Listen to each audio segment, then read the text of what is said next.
Once upon a time, in a quaint little village surrounded by rolling green meadows, there was an old wooden house that everyone avoided. Inside lived Monsieur Whiskers, a dignified gray cat with eyes as bright as emeralds and a tail that seemed to dance with a life of its own. Monsieur Whiskers wasn't just any cat.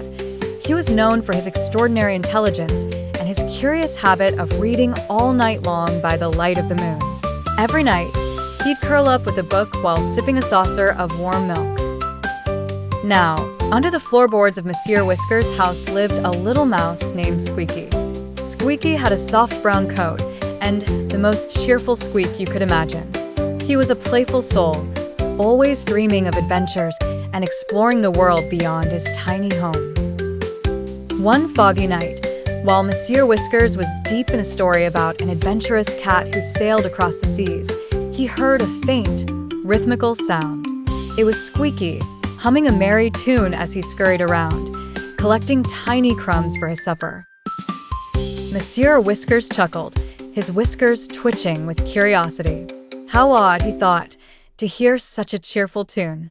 In the quiet comfort of the night's embrace, he gently called out, "Who goes there, singing a melody so sweet?"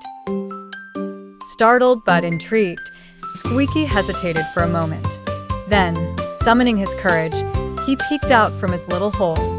"It is I, Squeaky the Mouse," he squeaked. "I hope my tune didn't disturb you." "Not at all," purred Monsieur Whiskers warmly. "In fact, I found it quite delightful. Why don't you join me for a story?" Squeaky was surprised by the invitation. He had always thought of cats as fearsome creatures, but Monsieur Whiskers seemed gentle and kind.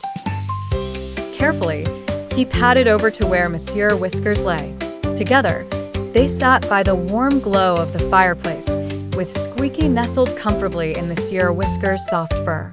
They spent the night flipping through pages of tales about brave knights, mysterious lands, and talking animals. As the night wore on, Squeaky felt his eyes grow heavy. Monsieur Whiskers noticed and said in a low, soothing tone, "Rest now, little friend. Tomorrow is another day for adventures and dreams." Squeaky yawned widely and snuggled closer, feeling safe in the companionship of his new friend. With a final flick of his tail, Monsieur Whiskers, too, closed his eyes. From that night on, they became inseparable, sharing stories and adventures in their own cozy world. Monsieur Whiskers and Squeaky showed the village that friendship can bloom in the most unexpected places, and that even the quietest of nights could hold the warmest of friendships. And so, lulled by the soft sounds of the night, they dreamed deeply, wrapped in a blanket of stars and boundless friendship.